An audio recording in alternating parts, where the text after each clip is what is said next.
Computer शुरू करना। आइए अब सीखते हैं कंप्यूटर शुरू करना। डेस्कटॉप या लैपटॉप को ऑन बटन दबाकर शुरू किया जा सकता है। आमतौर पर डेस्कटॉप या लैपटॉप में अगले हिस्से पर एक पावर का बटन होता है। अपने कंप्यूटर को शुरू करने के लिए इन चरणों का पालन करें। चरण 1, कंप्यूटर पर ऑन बटन ढूंढें। चरण 2, बटन को दबाएं या पुश करें। कुछ कंप्यूटर्स पर कंप्यूटर की ऑन स्थिति में बटन रोशन होता है।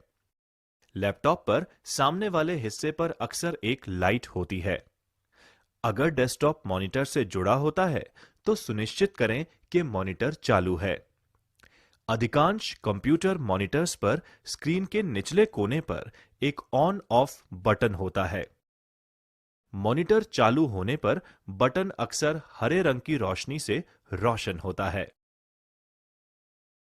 चरण 3, अब आपको कंप्यूटर पर लॉगिन करना होगा। यदि आप अपने कंप्यूटर के एकमात्र उपयोगकर्ता या यूजर हैं, तो इसके शुरू होने पर सीधे डेस्कटॉप पर पहुंच सकते हैं। यदि आप किसी सार्वजनिक कंप्यूटर का उपयोग कर रहे हैं, उदाहरण के लिए एक पुस्तकालय या साइबर कैफे में, तो आपको लॉगिन करने के तरीके के बारे में निर्देश दिए जाएंगे। यदि आप अपने कंप्यूटर को अन्य लोगों के साथ साझा कर रहे हैं, तो प्रत्येक उपयोगकर्ता का एक अलग लॉगिन खाता बनाया जाएगा। जब आप कंप्यूटर शुरू करते हैं, तो स्क्रीन कुछ इस तरह से दिखाई देगी। जब आप अपने नाम के ऊपर स्थित आइकन पर क्लिक करेंगे, तो आपको एक पासवर्ड के लिए कहा जाएगा। स्टार्ट करने से पहले मुख्य उपयोगकर्ता या व्यवस्थापक को आपके लिए इसे सेट करना चाहिए। अपने पासवर्ड को टाइप करें और तीर पर क्लिक करें। कंप्यूटर सिस्टम के प्रमुख घटक। आइए अब हम जानते हैं कंप्यूटर सिस्टम के प्रमुख घटकों के बारे में। कंप्यूटर सिस्टम में कई घटक होते हैं जो कंप्यूटर पर कार्य करने में सहायक होते हैं। कंप्यूटर सिस्टम परिभाषा। कंप्यूटर एक इलेक्ट्रॉनिक डिवाइस है। कंप्यूटर ऐसे उपकरणों से बने होते हैं जो डेटा को इनपुट करते हैं, प्रोसेस करते हैं एवं संग्रहित करते हैं और इच्छित स्वरूप में परिणाम देते हैं। डेटा का मतलब रॉ फैक्ट्स एंड फिगर्स है। डेटा एक इनपुट डिवाइस के माध्यम से, जैसे कि कीबोर्ड से, कंप्यूटर में इनपुट किया जाता है और कंप्यूटर की मेमोरी में संग्रहित किया जाता है। इसके बाद यह दिए गए निर्देशों के सेट के अनुसार कार्य करता है। कंप्यूटर परिणाम को आउटपुट डिवाइस के माध्यम से, जैसे कि मॉनिटर, प्रदर्शित करता है। कंप्यूटर डेटा संसाधित करता है और सूचना का उत्पादन करता है। कंप्यूटर केवल विद्युत संकेतों जैसे कि ऑन और ऑफ को ही समझ सकते हैं, जहां ऑन का मतलब सर्किट ऑन है एवं ऑफ का मतलब सर्किट ऑफ है। आमतौर पर एक कंप्यूटर में processor, main and secondary memory, power supply और सहायक हार्डवेयर को एक धातु के केस में रखा जाता है। इनमें से अधिकांश घटक कंप्यूटर के मुख्य सर्किट बोर्ड से जुड़े होते हैं, जिन्हें मदरबोर्ड कहा जाता है। बिजली की आपूर्ति ज्यादातर घटकों के लिए बिजली आपूर्ति घटक करती है। सभी बाहरी उपकरण जैसे कि कीबोर्ड, मॉनिटर आदि केस के पीछे कनेक्टर्स के माध्यम से जुड़े होते हैं। कंप्यूटर सिस्टम के प्रमुख हार्डवेयर घटक हैं processor, input device, output device, main memory, secondary memory. Processor एक इलेक्ट्रॉनिक डिवाइस है जो सिलिकॉन वर्क का बना होता है एवं एक सिलिकॉन वर्क लाखों छोटे विद्युत भागों का बना होता है। एक प्रोसेसर में अरबों ट्रांजिस्टर हो सकते हैं। यह सिस्टम के भीतर मौलिक कंप्यूटिंग करता है और सीधे या परोक्ष रूप से अन्य सभी घटकों को नियंत्रित करता है। प्रोसेसर को कभी-कभी केंद्रीय प्रोसेसिंग यूनिट या सीपीयू भी कहा जाता है। एक कंप्यूटर में एक विशेष प्रकार का प्रोसेसर होता है, जैसे कि Pentium, Intel core i3, i5, i7, Xenon या स्पार्क प्रोसेसर। कंप्यूटर सिस्टम के प्रमुख घटक। आइए अब हम जानते हैं कंप्यूटर सिस्टम के प्रमुख घटकों के बारे में। कंप्यूटर सिस्टम में कई घटक होते हैं जो कंप्यूटर पर कार्य करने में सहायक होते हैं। सॉफ्टवेयर घटक। आइए अब हम जानते हैं सॉफ्टवेयर घटक के बारे में। कंप्यूटर सिस्टम के सॉफ्टवेयर घटक की कोई भौतिक उपस्थिति नहीं होती। वे डिजिटल मेमोरी में डिजिटल रूप से संग्रहित होते हैं। ये डेटा और कंप्यूटर प्रोग्राम हैं। कंप्यूटर प्रोग्राम प्रोसेसर के लिए निर्देश हैं, जबकि डेटा एक प्रोग्राम की जरूरत है। डेटा कई तरह के हो सकते हैं, जैसे अल्फाबेटिक डेटा, संख्यात्मक डेटा, इमेजेस, ऑडियो डेटा इत्यादि। अब हम एक एक करके एक कंप्यूटर सिस्टम के सभी घटकों के बारे में जानेंगे।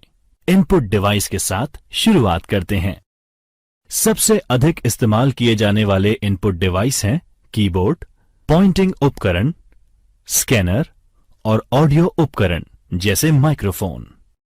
इससे पहले कि हम इसके बारे में जानना शुरू करें, आइए रमेश और सुरेश के बीच की ये बातचीत सुन लें। हेलो रमेश। हाय सुरेश। तुम कहीं खोए हुए लग रहे हो, क्या हुआ? हाँ सुरेश, मैं इनपुट और आउटपुट डिवाइस में थोड़ा कंफ्यूज हूँ, तुम मेरी कुछ मदद करो ना। ठीक है रमेश, रुको, मैं एक उदाहरण के माध्यम से तुम्हें समझाता हूं। मानव शरीर का उदाहरण लें तो सूचना आंख, कान, नाक, जीभ और त्वचा के माध्यम से मस्तिष्क में प्रवेश करती है। इसी प्रकार एक कंप्यूटर में इनपुट डिवाइस जैसे कीबोर्ड, माउस आदि के माध्यम से जानकारी प्रवेश करती है। तो मान लो अगर मैं टीवी देख रहा हूँ तो उस केस में रिमोट कंट्रोल और उसके बटन इनपुट डिवाइस होने चाहिए। बिल्कुल सही कहा। इसके अलावा मॉनिटर और स्पीकर आउटपुट डिवाइस हैं, जिसके माध्यम से हम एक कंप्यूटर या टीवी से जानकारी प्राप्त कर सकते हैं। प्रिंटर भी एक आउटपुट डिवाइस है, क्योंकि ये आपको प्रिंट आउटपुट देता है। एक सेकंड रुको, तो इंसान के मस्तिष्क के बारे में क्या कहोगे? ये इनपुट डिवाइस है या आउटपुट डिवाइस? इनमें से कोई भी नहीं है। हमारा मस्तिष्क सिर्फ एक सीपीयू की तरह है, जो इनपुट और आउटपुट डिवाइस को जोड़ता है। कल्पना करो, अगर तुम सीपीयू से कीबोर्ड या प्रिंटर अलग कर दो, तो क्या कीबोर्ड से कंप्यूटर को इनपुट दे सकोगे? क्या तब भी तुम्हें कंप्यूटर से प्रिंट आउट मिलेगा? नहीं, मुझे नहीं लगता। बिल्कुल सही। सभी इनपुट और आउटपुट डिवाइस का सीपीयू से जुड़ा होना जरूरी है, जो उन्हें नियंत्रित करता है। इनपुट डिवाइस के द्वारा दी गई जानकारी को प्रोसेस करता है और आउटपुट डिवाइस को परिणाम भेजता है।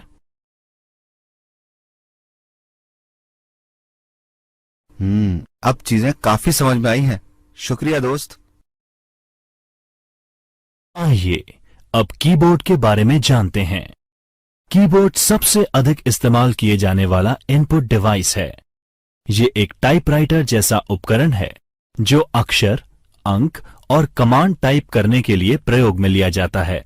इसमें स्विच की एक मैट्रिक्स यानी एक स्विच में कुंजी होती है। प्रत्येक दबाई गई कुंजी सीपीयू को एक डिजिटल कोड भेजती है, जो ये पता करता है कि कौन सी की दबाई गई है। कंप्यूटर डिजिटल कोड को डिकोड कर दबाई गई कुंजी का निर्धारण करते हैं।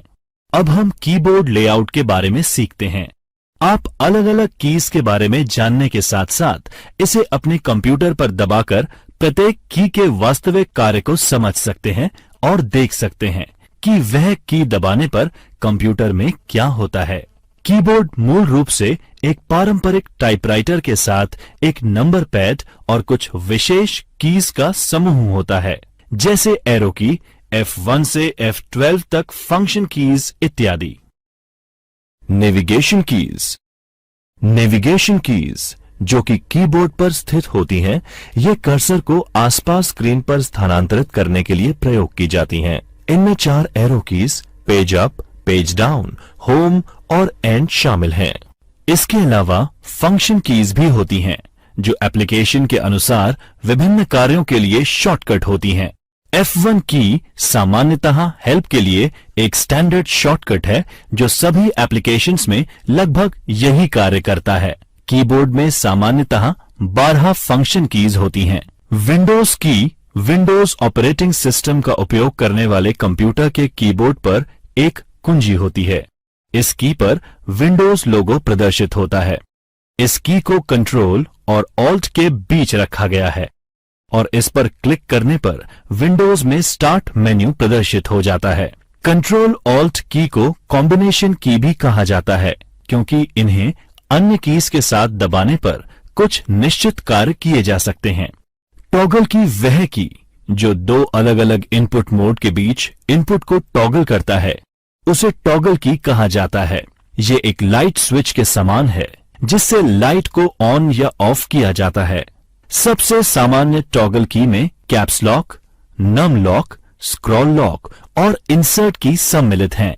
कैप्स और लोअर केस यानी छोटे अक्षर और अपर केस यानी कैपिटल अक्षर के बीच शब्दों को टॉगल करता है। नम लॉक इनपुट को लेटर और नंबर में टॉगल करता है।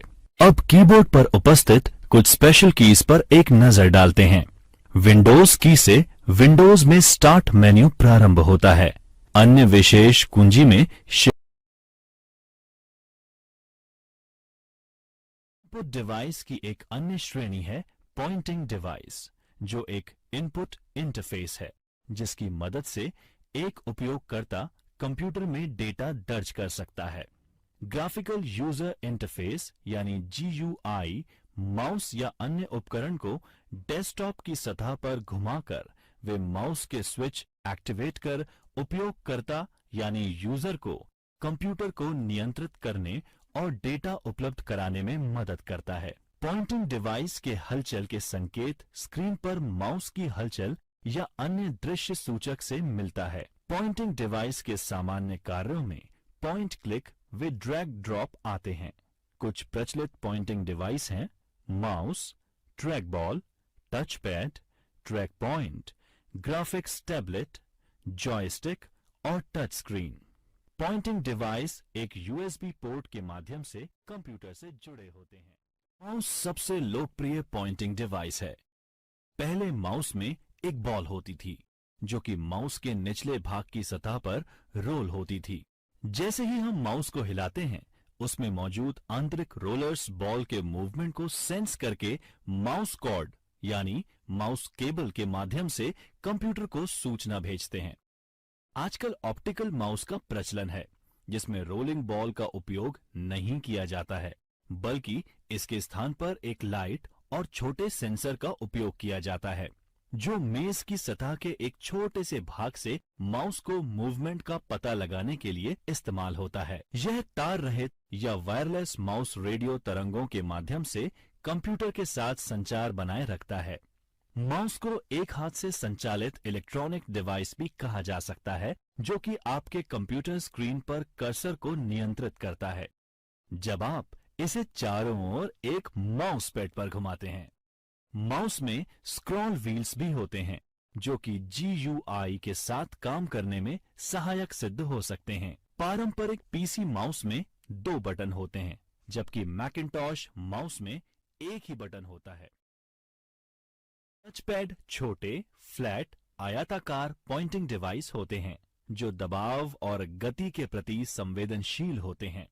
आजकल अधिकांश लैपटॉप कंप्यूटर्स में एक टचपैड पॉइंटिंग डिवाइस होती है।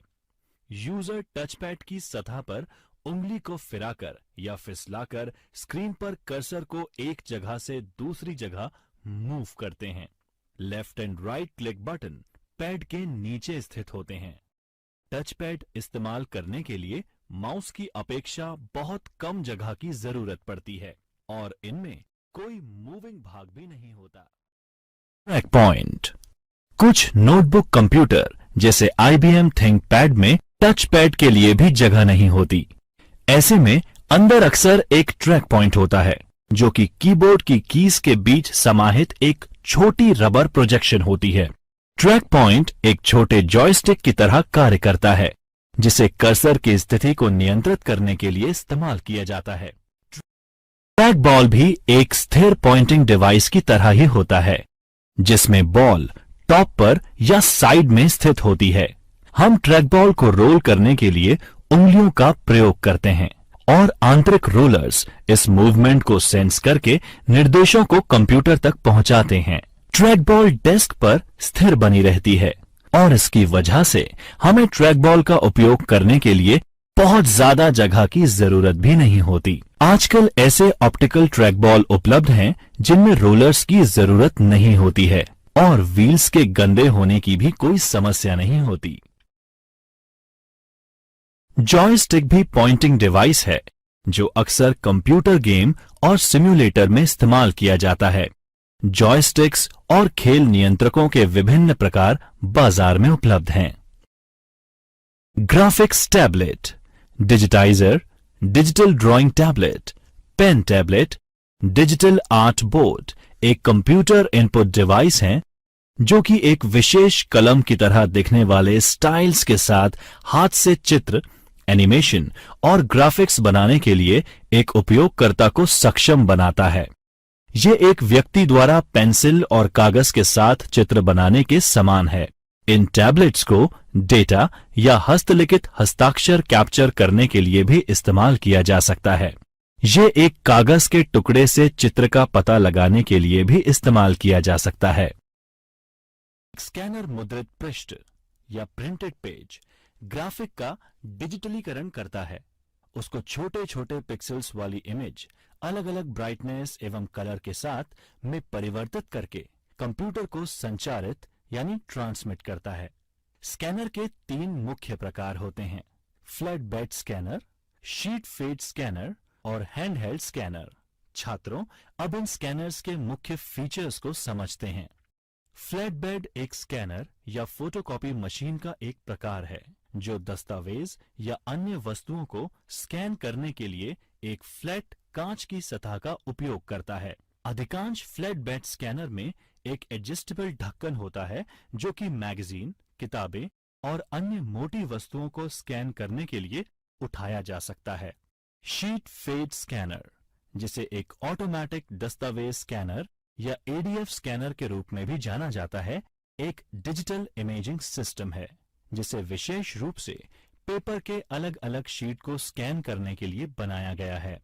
इसका व्यापक रूप से व्यवसायों द्वारा कार्यालय दस्तावेजों को स्कैन करने के लिए उपयोग होता है और कभी-कभी पुस्तकों को स्कैन करने के लिए अभिलेखागार और पुस्तकालयों द्वारा प्रयोग किया जाता है। शीट फेड स्कैनर्स की उनके द्वारा हैंडल किए जाने वाले कागज के वजन और आकार, ड्यूटी साइकिल रेटिंग, गति प्रति मिनट पृष्ठों की और ड्यूप्लेक्स क्षमता के संदर्भ में तुलना की जा सकती है। हैंडहेल्ड स्कैनर वह है जिसे हाथ से स्कैन की जाने वाली वस्तु के ऊपर से घुमाया जा सकता है।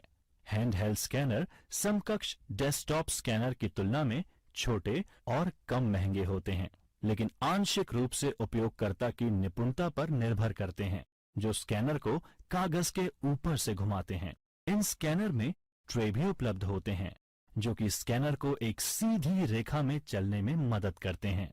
बारकोड अलग अलग मोटाई वाली लाइनों का एक सेट होता है जो एक नंबर दर्शाते हैं। बारकोड रीडर बारकोड से डेटा इनपुट के लिए उपयोग किया जाता है। दुकानों में अधिकांश उत्पादों पर बारकोड होती है। आप किसी भी स्थानीय डिपार्टमेंटल स्टोर पर जाकर इसका साक्षात उदाहरण देख सकते हैं। बारकोड रीडर बारकोड की लाइनों पर प्रकाश की बीम डालता है और कितनी प्रकाश की मात्रा वापस रिफ्लेक्ट होती है उसके आधार पर बारकोड का नंबर पढ़ता है। ऑप्टिकल रिकग्निशन डिवाइस अक्षर, अंक और कोड को पढ़ने के लिए प्रकाश स्रोत का उपयोग करता है और फिर उन्हें डिजिटल डेटा में बदल देता है। ओसीआर, ओएमआर और barcode reader optical recognition device के प्रकार हैं। ओसीआर स्कैनर आपने अक्सर दुकानों या रिटेल स्टोर्स में देखा होगा जिसमें स्कैनर प्रोडक्ट के अक्षर पढ़ लेता है। इसी तरह ओएमआर स्कैनर मार्क्स को पढ़ता है। इसे प्राय परीक्षाओं की स्कोरिंग में इस्तेमाल किया जाता है जैसे सेट, जीआरई, कैट इत्यादि। MICR magnetic ink character reader वह तकनीक है जिसमें मशीन मुद्रित संख्यात्मक डेटा को पहचानने के लिए चुंबकीय स्याही का इस्तेमाल करती है। MICR रीडर कैरेक्टर का पता लगाकर उन्हें डिजिटल डेटा में परिवर्तित करते हैं। हालांकि ऑप्टिकल तरीकों OCR पुरानी MICR टेक्नोलॉजी की तरह जटिल है, पर चुंबकीय स्याही का अभी भी प्रयोग किया जाता है। ये धोखाधड़ी को रोकने का कार्य करता है, क्योंकि एक फोटोकॉपी चेक को चुंबकीय स्याही के साथ प्रिंट नहीं किया जाएगा। Optical mark reader. आइए अब जानते हैं ऑप्टिकल मार्क रीडर के बारे में। ये एक विशेष स्कैनर है जो पेंसिल या पेन द्वारा किए गए निशान के एक पूर्व निर्धारित प्रकार की पहचान करने के लिए उपयोग होता है। सबसे आम उदाहरण परीक्षाओं में प्रयोग किए जाने वाली उत्तर पुस्तिका OMR उत्तर पुस्तिका को स्कैन कर आउटपुट के रूप में परिणाम का उत्पादन करने के लिए प्रयोग किया जाता है। OMR सर्वेक्षण, चुनाव और परीक्षणों में भी प्रयोग किया जाता है। Optical character recognition. आइए अब जानते हैं ऑप्टिकल कैरेक्टर रिकग्निशन के बारे में। Optical character recognition machine encoded form में इमेजेस, प्रिंटेड या हस्तलिखित टेक्स्ट का इलेक्ट्रॉनिक रूपांतरण करता है। यह व्यापक रूप से स्वचालित डेटा एंट्री के लिए इस्तेमाल किया जाता है, जैसे OCR यूज करके printed paper data records, passport दस्तावेजों, बैंक चालान, बैंक स्टेटमेंट्स, कंप्यूटरीकृत रसीदें, बिजनेस कार्ड, मेल आदि के डेटा को स्कैन करके डिजिटल फॉर्म में परिवर्तित कर सकते हैं। यह प्रिंटेड टेक्स्ट को डिजिटाइज करने का सबसे आम तरीका है, जिससे यह डेटा इलेक्ट्रॉनिक रूप से एडिट, सर्च, ऑनलाइन डिस्प्ले किया जा सकता है और इसके बाद इसको मशीन प्रक्रियाओं जैसे कि मशीन अनुवाद, टेक्स्ट का स्पीच में परिवर्तन और पाठ खनन में उपयोग कर सकते हैं। Barcode reader. आइए अब जानते हैं बारकोड रीडर के बारे में। बारकोड एक वस्तु को मशीन द्वारा विशिष्ट रूप से पहचानने का एक तरीका है। हर एक ऑब्जेक्ट को विशिष्ट रूप से पहचानने के लिए एक कोड दिया जाता है, जिसे एक मशीन के द्वारा पढ़ा जा सकता है। मूल रूप से बारकोड को समानांतर लाइनों के बीच की दूरी एवं उनकी चौड़ाई में अंतर करके विशिष्टता दी जाती थी, लेकिन बाद में 2 आयामों में आयत, डॉट्स, षटकोण और अन्य ज्योमेट्रिकल आकारों में विकसित हुआ। यह विशेष रूप से शॉपिंग मॉल एवं डिपार्टमेंटल स्टोर में क्विक बिलिंग और सूची प्रबंधन के लिए उपयोग किया जाता है। एक विशेष हैंडहेल्ड डिवाइस यानी कि बारकोड रीडर, जो कि एक कंप्यूटर या टर्मिनल से जुड़ा होता है, को बारकोड पढ़ने और आइटम की पहचान करने के लिए इस्तेमाल किया जाता है। कैश मेमोरी मुख्य मेमोरी से तेज होती है। यह मुख्य मेमोरी की तुलना में कम समय का उपयोग करती है। यह अस्थायी उपयोग के लिए डेटा स्टोर करती है। यह ऐसे प्रोग्राम को संग्रहित करती है जो छोटी अवधि के लिए संग्रहित किया जा सकता है। कैश मेमोरी की कुछ सीमाएं भी हैं। कैश मेमोरी की सीमित क्षमता होती है। यह बहुत महंगी होती है। स्पीच रिकग्निशन एक तरह का इनपुट है, जिसमें कंप्यूटर एक माइक्रोफोन में बोले गए शब्दों को पहचानता है। नवीनतम प्रौद्योगिकी निरंतर स्पीच रिकग्निशन का इस्तेमाल करती है, जहां उपयोगकर्ता को शब्दों के बीच पॉज लेने की जरूरत नहीं होती है। वेबकैम एक वीडियो कैमरा होता है जो रियल टाइम में कंप्यूटर से कंप्यूटर नेटवर्क तक इमेज या चित्रों को फीड करता है या स्ट्रीमिंग करता है। जब कंप्यूटर से वीडियो स्ट्रीम कैप्चर की जाती है, उसे कंप्यूटर पर सेव करके देखा जा सकता है, दूसरे सिस्टम या नेटवर्क पर भेजा जा सकता है, जैसे इंटरनेट या ईमेल के साथ अटैचमेंट के रूप में। एक दूरस्थ स्थान के लिए भेजा गया वीडियो स्ट्रीम उस कंप्यूटर पर सेव किया जा सकता है, डाउनलोड करके देखा जा सकता है या कहीं और भी भेजा जा सकता है।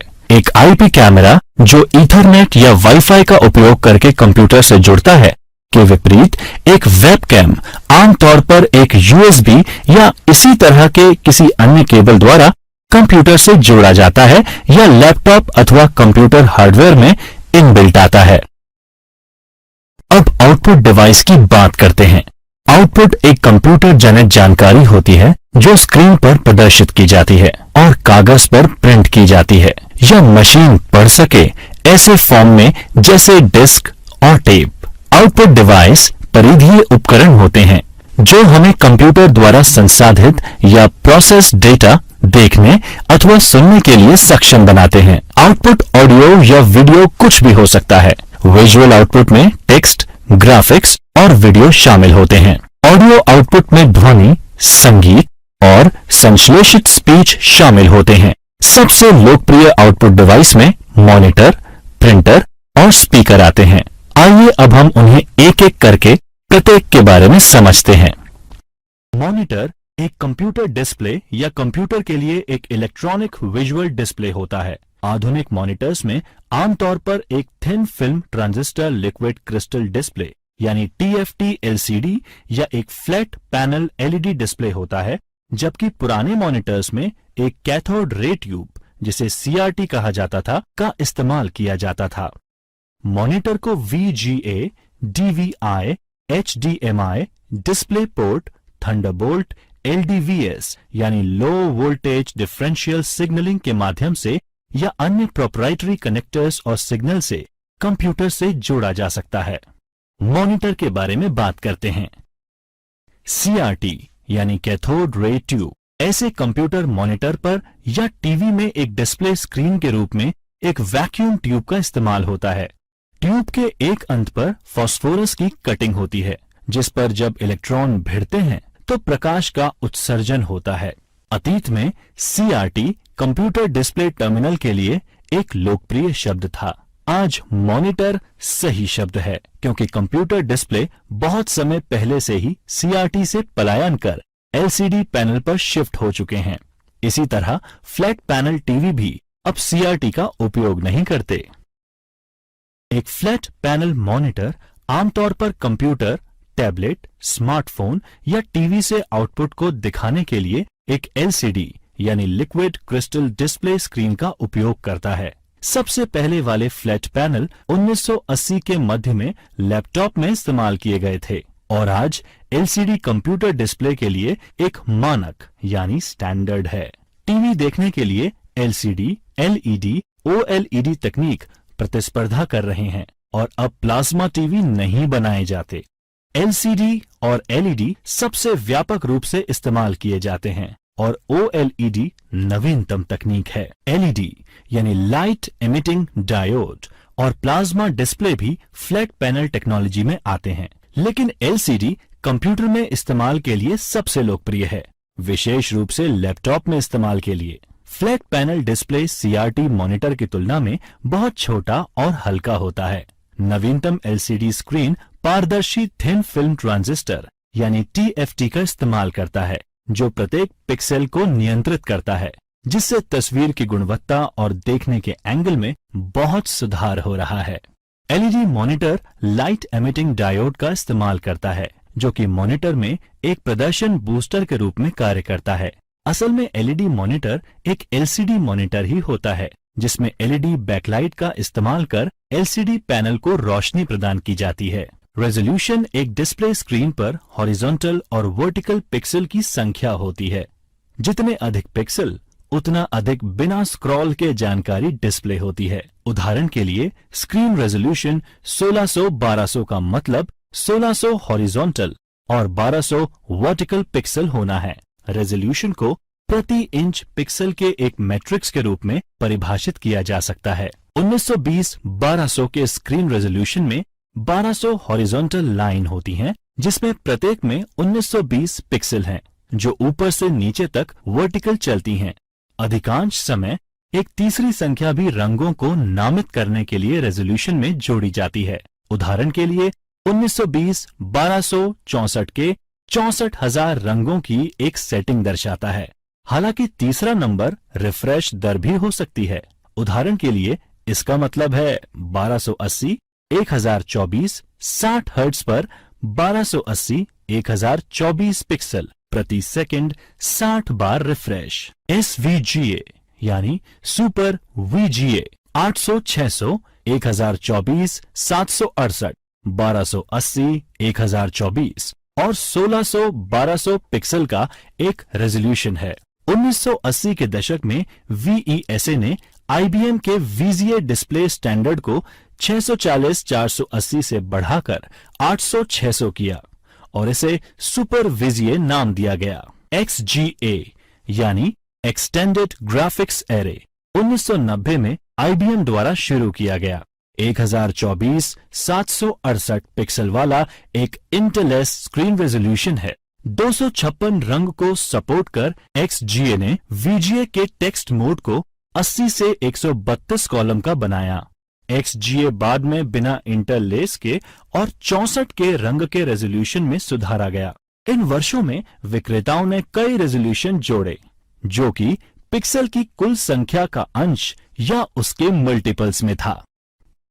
उपयोगी सुझाव: मॉनिटर स्क्रीन को आंख के स्तर से 20 डिग्री नीचे रखा जाना चाहिए। स्क्रीन नियमित रूप से साफ करें और अपनी आंखें हर 5 सेकंड में झपकाएं।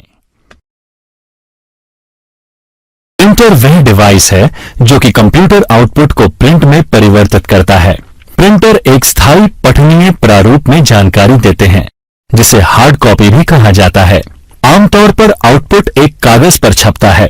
प्रिंटर आउटपुट की गुणवत्ता DPI यानी डॉट्स प्रति इंच के संदर्भ में मापा जाता है। प्रिंटर को मोटे तौर पर इंपैक्ट और नॉन इंपैक्ट प्रिंटर में वर्गीकृत किया जा सकता है। इंपैक्ट प्रिंटर वह प्रिंटर है जो ऐसा प्रिंटिंग तरीका इस्तेमाल करता है जिसमें वह कैरेक्टर की छवि या चित्र को रिबन में और कागज पर स्ट्रोक के माध्यम से प्रिंट करता है। इंपैक्ट प्रिंटर 2 प्रकार के होते हैं, कैरेक्टर प्रिंटर और लाइन प्रिंटर। कैरेक्टर प्रिंटर आमतौर पर एक समय में एक कैरेक्टर को प्रिंट करते हैं। डॉट मैट्रिक्स प्रिंटर में प्रिंट हेड में छोटे इलेक्ट्रोमैग्नेटिक सक्रिय पिन होते हैं और एक स्याही वाला रिबन होता है जो इंपैक्ट से छवियों को प्रिंट करता है। ये प्रिंटर काफी शोर करते हैं और अपेक्षाकृत धीमी गति से कार्य करते हैं। ये बड़े बिजनेस कारोबार में इस्तेमाल होते हैं जहां लगातार 80 कॉलम और 132 कॉलम की स्टेशनरी पर प्रिंटिंग होती रहती है। उदाहरण के लिए 9 pin head draft quality text बनाते हैं जबकि 24 पिन हेड टाइपराइटर की गुणवत्ता का आउटपुट निकालते हैं। गति 200 से 400 कैरेक्टर प्रति सेकंड यानी CPS तक होती है जो लगभग 90 से 180 लाइनें प्रति मिनट यानी LPM। लाइन मैट्रिक्स प्रिंटर एक समय में एक पूरी लाइन प्रिंट करते हैं। परंपरागत रूप से लाइन प्रिंटर चॉन प्रिंटर और ड्रम प्रिंटर के रूप में होते थे। प्रिंटर के ये प्रकार एक प्रिंट हेड का इस्तेमाल करते हैं जिसमें पिन होती है जो इलेक्ट्रोमैग्नेटिक तंत्र द्वारा प्रिंटर हेड और पेपर के बीच रखे रिबन पर स्ट्राइक करती है जहां आउटपुट प्रिंट होता है। उनकी गति प्रिंटिंग प्रॉपर्टीज के प्रकार पर निर्भर करती है और प्रति मिनट 200 से 2000 लाइनों तक होती है। प्रिंटर की एक अन्य श्रेणी नॉन इंपैक्ट प्रिंटर है जिसमें कागज पर एक रिबन पीटने के बिना ही प्रिंट होता है। लेजर, LED, इंकजेट, ठोस स्याही, थर्मल वैक्स हस्तांतरण और dye sublimation printer non impact printer का उदाहरण है। नॉन इंपैक्ट प्रिंटर आमतौर पर इंपैक्ट प्रिंटर से तेज कार्य करते हैं और बहुत कम आवाज करते हैं। लोकप्रिय नॉन इंपैक्ट प्रिंटर में inkjet printer, laser printer, thermal printer और प्लॉटर हैं। Inkjet 3 ink colour cyan, magenta और पीले का उपयोग करते हैं लेकिन एक काले रंग का कंपोजिट निकालते हैं जो कि अक्सर गंदा होता है। 4 रंग वाले इंकजेट CMYK शुद्ध काले रंग की प्रिंटिंग के लिए काली स्याही का उपयोग करते हैं। घर पर उपयोग के लिए सबसे आम प्रकार का प्रिंटर कलर इंकजेट प्रिंटर है। यह प्रिंटर प्रिंट सिरे से स्याही की छोटी बूंदों का छिड़काव कर पेज की छवि बनाते हैं। प्रिंटर को कलर इमेज प्रिंट करने के लिए स्याही के कई रंगों की जरूरत पड़ती है। ये प्रिंटर अपेक्षाकृत सस्ते होते हैं लेकिन कंज्यूमेबल वस्तुओं की लागत लंबे समय में संचालन को महंगा बनाता है। आज लगभग सभी इंकजेट प्रिंटर कलर आउटपुट निकाल सकते हैं। लेजर प्रिंटर कार्यालय और व्यावसायिक प्रयोजनों के लिए अच्छी गुणवत्ता की छवियां बनाता है। एक फोटो सेंसिटिव मटेरियल द्वारा कोटेड ड्रम को चार्ज किया जाता है और फिर छवि एक लेजर या एलईडी द्वारा इस पर छापी जाती है। उसके बाद ड्रम टोनर के अंदर रोल करता है। टोनर कागज पर जमा किया जाता है और फिर गर्मी से कागज में जोड़ा जाता है। अधिकांश लेजर प्रिंटर मोनोक्रोम यानी केवल एक रंग काला होते हैं, लेकिन महंगे लेजर प्रिंटर जिसमें कई रंग के टोनर कार्ट्रिज होते हैं मल्टी कलर आउटपुट प्रिंट कर सकते हैं। ये प्रिंटर इंकजेट प्रिंटर से अधिक तेजी से कार्य करते हैं। इनकी गति पेज प्रति मिनट यानी पीपीएम में मापी जाती है। डायरेक्ट थर्मल प्रिंटर एक मध्यम से कम रेजोल्यूशन वाला प्रिंटर होता है जिसमें कोटेड पेपर इस्तेमाल होता है जो गर्मी लगने पर डार्क हो जाता है। कागज को हीटिंग तत्वों की एक पंक्ति से पास किया जाता है जो कागज को जलाकर डॉट्स बना देते हैं। ये आमतौर पर बारकोड प्रिंटर और अन्य स्पेशलिटी प्रिंटर जैसे एटीएम से स्लिप प्रिंट करने के लिए इस्तेमाल किया जाता है। ये व्यापक रूप से पुरानी फैक्स मशीन में भी इस्तेमाल किया जाता था। प्रिंटिंग लागत अधिक होने के कारण इसे केवल पेशेवर डिजाइन के काम के लिए इस्तेमाल किया जाता है। उच्च गुणवत्ता वाले वेक्टर ग्राफिक्स यानी engineering, drawing, building plan, circuit diagram आदि कंप्यूटर के नियंत्रण में प्रिंट करने के लिए उपयोग किया जाता है। वे इंक पेन या इंक जेट का उपयोग ग्राफिक्स या चित्र बनाने के लिए करते हैं। आमतौर पर इनमें ड्रम प्लॉटर और फ्लैट बेड प्लॉटर होते हैं। ये काले और सफेद या कलर में प्रिंट करते हैं और कुछ तो 6 फीट चौड़े कागज पर भी प्रिंट कर सकते हैं। क्या आप जानते हैं पोर्ट्रेट ओरिएंटेशन में एक प्रिंटआउट की लंबाई ज्यादा होती है जिसमें जानकारी कागज के कम चौड़ाई वाले भाग में छपती है। इसके विपरीत लैंडस्केप प्रिंटआउट की चौड़ाई ज्यादा होती है। जानकारी कागज के ज्यादा चौड़े हिस्से पे छपती है। स्पीकर भी आउटपुट डिवाइस है जो एनालॉग ऑडियो सिग्नल्स को सुनने लायक बनाने के लिए उसे हवा कंपन में बदलते हैं। जब सीआरटी मॉनिटर स्टैंडर्ड थे तब कंप्यूटर के लिए डिजाइन किया गया स्पीकर सीआरटी के चुंबकीय तार के साथ चुंबकीय हस्तक्षेप से बचने के लिए शील्ड किया जाता था। स्पीकर मल्टीमीडिया कंप्यूटर का एक हिस्सा होता है। स्पीकर में एम्पलीफायर होते हैं जो ध्वनि उत्पन्न करने के कंपन करते हैं और ऑडियो आउटपुट देते हैं। प्रोजेक्टर एक उपकरण है जो कि एक सफेद या चांदी के कपड़े या स्क्रीन पर जैसे दीवार, छत या अन्य स्क्रीन, इस पर कंप्यूटर आउटपुट प्रोजेक्ट करता है। ये व्यापक रूप से शिक्षा और स्लाइड प्रेजेंटेशन के लिए उपयोग किया जाता है। प्रोजेक्टर मुख्य रूप से फिल्में प्रदर्शित करने के लिए तैयार किए गए हैं। लोगों की एक बड़ी संख्या को कंप्यूटर आउटपुट दिखाने के लिए मल्टीमीडिया प्रोजेक्टर का इस्तेमाल किया जाता है। ये प्रेजेंटेशन दिखाने और कॉर्पोरेट बैठकों के लिए कक्षाओं और ऑडिटोरियम में प्रयोग किया जाता है। कुछ ऐसे उपकरण भी हैं जो इनपुट और आउटपुट दोनों के लिए इस्तेमाल किए जाने की क्षमता रखते हैं। लोकप्रिय इनपुट आउटपुट डिवाइस हैं फैक्स मशीन, मल्टी फंक्शन उपकरणों यानी MFD, touch screen display, digital कैमरे इत्यादि। फैक्स मशीन एक दस्तावेज को शून्य और एक की एक श्रृंखला जिसे बिटमैप के नाम से भी जाना जाता है में परिवर्तित करता है, जिसे सामान्य कंप्यूटर डेटा की तरह स्थानांतरित किया जा सकता है। रिसीवर साइट पर एक फैक्स मशीन भेजे गए डेटा को प्राप्त करता है, शून्य और एक की श्रृंखला को पुनः डॉट्स में तब्दील करता है और तस्वीर बनाता है। इस प्रकार ये दोनों इनपुट और आउटपुट डिवाइस के रूप में कार्य करते हैं। मल्टी फंक्शन डिवाइस बहुत सारे कार्य करने की क्षमता रखते हैं जो कि उसके बिना अलग अलग परिधीय उपकरणों के द्वारा करने पड़ते हैं। एक मल्टी फंक्शन डिवाइस में एक प्रिंटर, एक स्कैनर और एक फोटोकॉपी में से एक न्यूनतम 2 परिधीय उपकरण होते हैं। इस तरह के डिवाइस का उदाहरण एक मल्टी फंक्शन प्रिंटर है। मोडेम एक उपकरण है जो टेलीफोन लाइन पर प्राप्त एनालॉग संकेतों को डिजिटल संकेत में बदलता है, जो कि एक कंप्यूटर के लिए इनपुट के रूप में इस्तेमाल किया जा सकता है। इसी तरह ये एक कंप्यूटर से प्राप्त जानकारी को बदलकर टेलीफोन लाइनों पर पहुंचाता है। आप मोडेम के बारे में अधिक इंटरनेट सीखते टाइम जानेंगे। एक कंप्यूटर मेमोरी एक मानव मस्तिष्क की तरह ही होती है। ये डेटा और जानकारी स्टोर करने के लिए प्रयोग की जाती है। कंप्यूटर मेमोरी एक स्टोरेज जगह है जहां प्रोसेस करने के लिए डेटा और निर्देशों को रखा जाता है। मेमोरी मुख्य रूप से 3 प्रकार की होती है: primary memory, main memory, secondary memory और कैचे मेमोरी। कैचे मेमोरी, जिसे सीपीयू कैचे भी कहा जाता है, एक मेमोरी बैंक है जो मुख्य स्मृति और प्रोसेसर के बीच ब्रिज का काम करता है।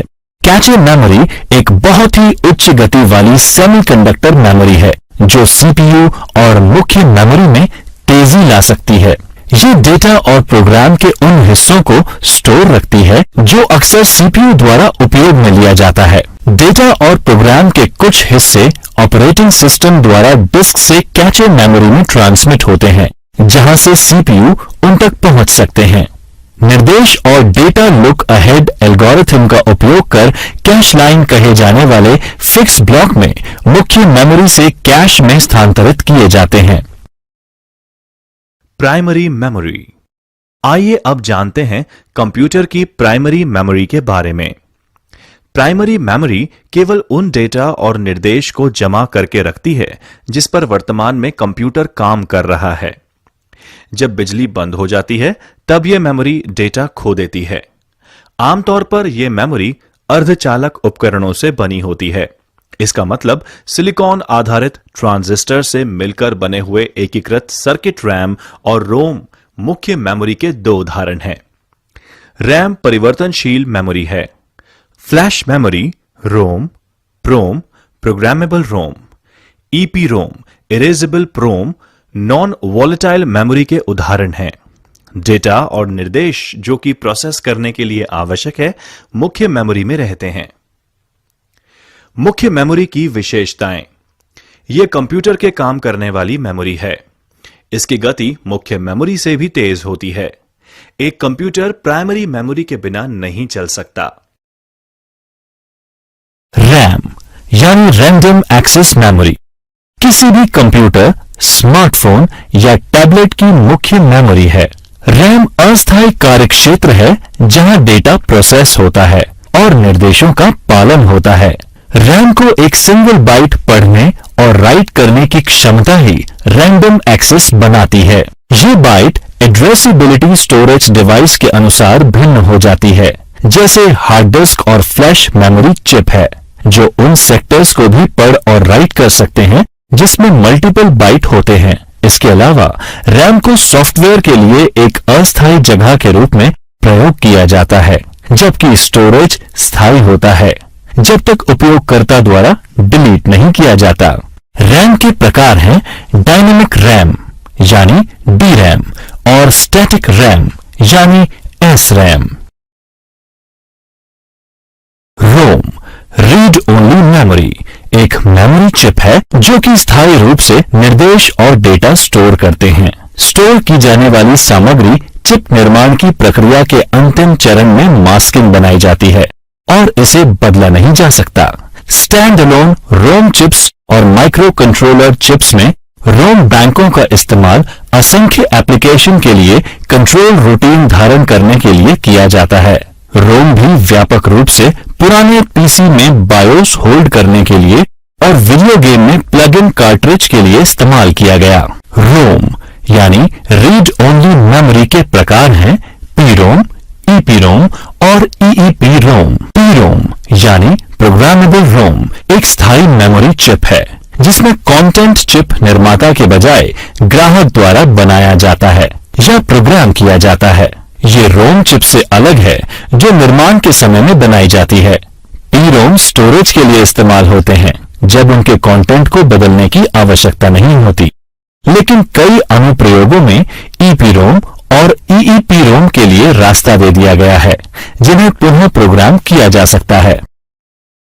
EEPROM यानी इरेजेबल प्रोग्रामेबल रोम एक रीराइटेबल मेमोरी चिप है जो कि बिना पावर या बिजली अपना कंटेंट स्टोर कर सकती है।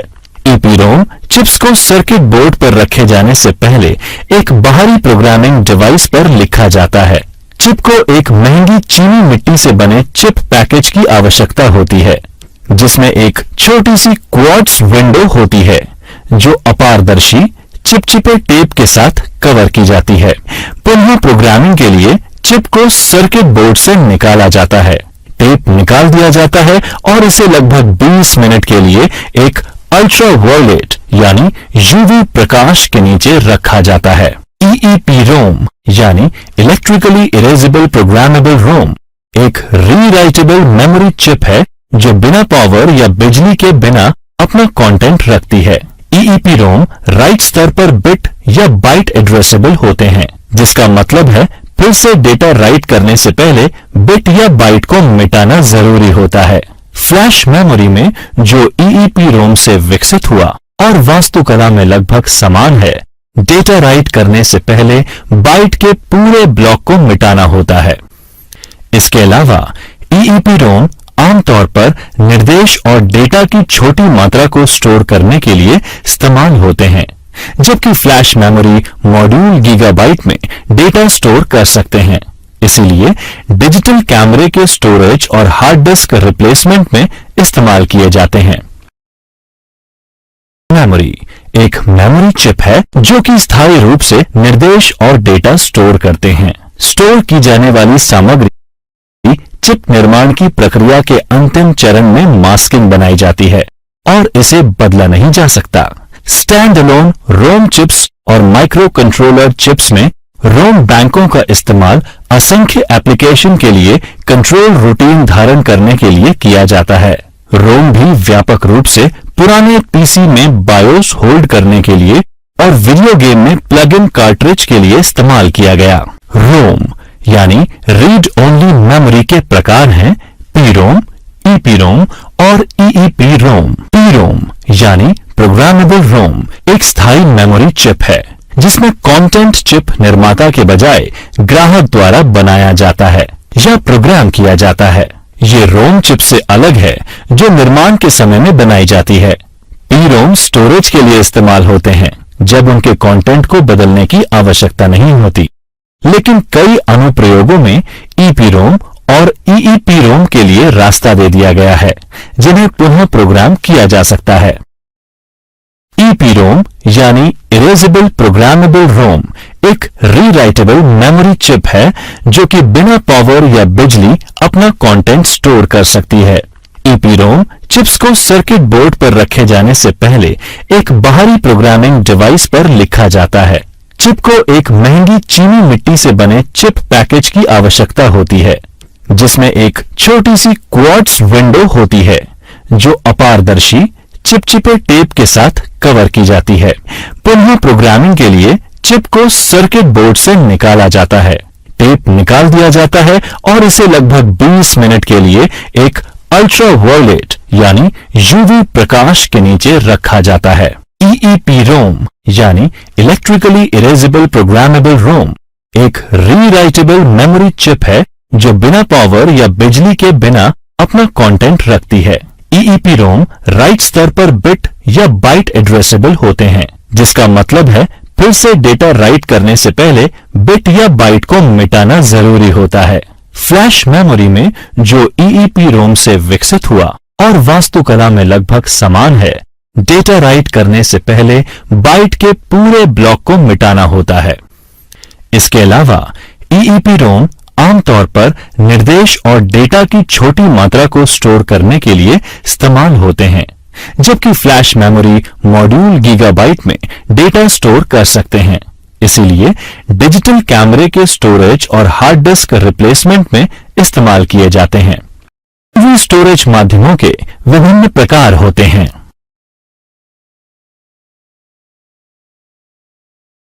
Hard disk drive. आइए अब जानते हैं कंप्यूटर की हार्ड डिस्क के बारे में, जो कि सेकेंडरी मेमोरी होती है। ये एक डेटा भंडारण डिवाइस है जिसका उपयोग कर डेटा भंडारण या डिजिटल इंफॉर्मेशन रिट्रीव करने के लिए किया जाता है।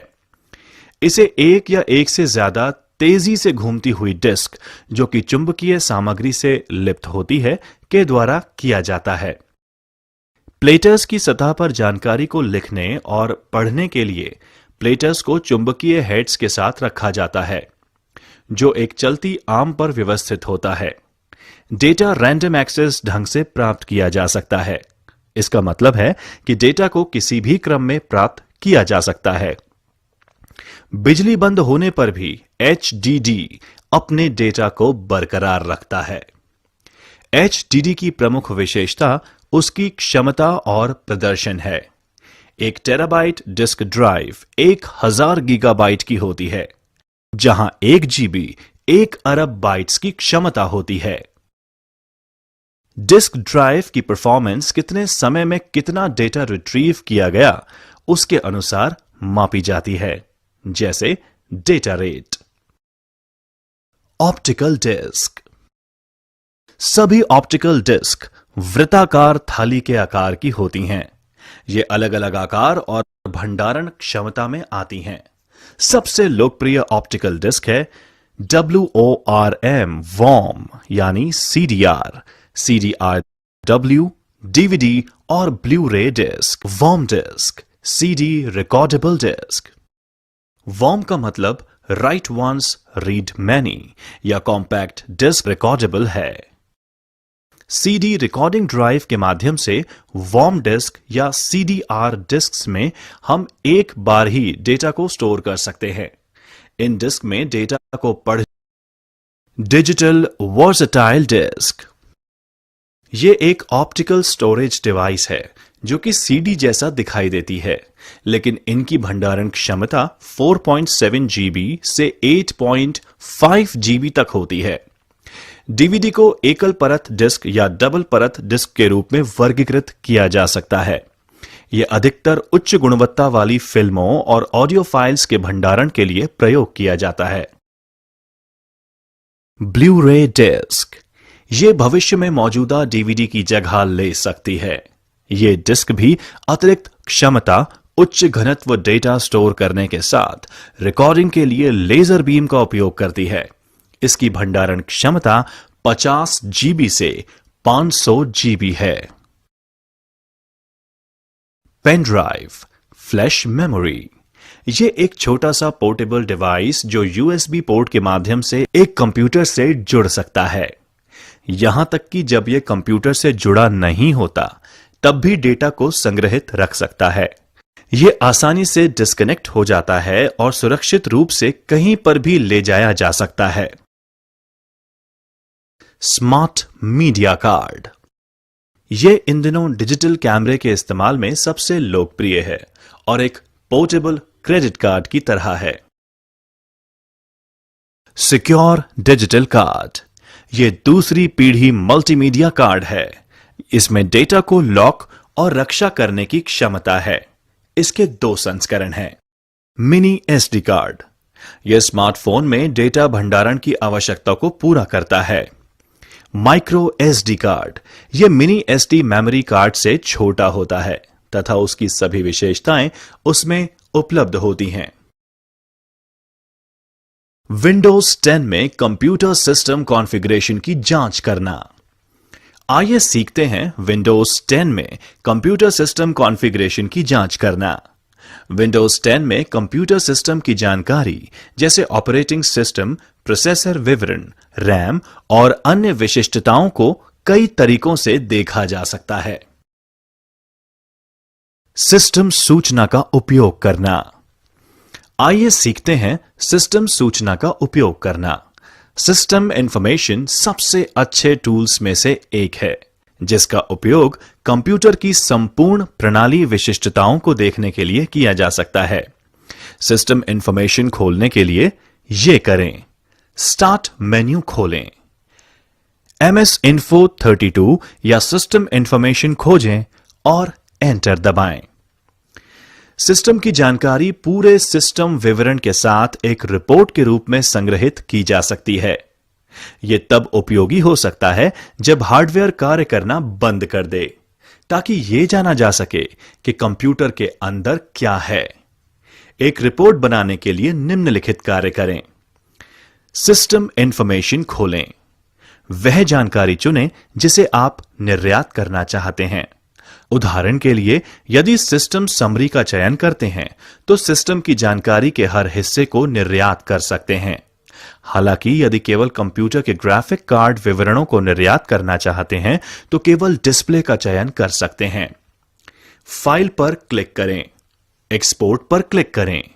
फाइल को सेव करने के लिए स्थान को ब्राउज करें, एक वर्णनात्मक नाम दर्ज करें और कार्य को पूरा करने के लिए सेव पर क्लिक करें। रिपोर्ट एक टेक्स्ट फाइल में उपलब्ध होती है जिसे किसी भी टेक्स्ट व्यूअर के साथ खोल सकते हैं, यहां तक कि स्मार्टफोन पर भी।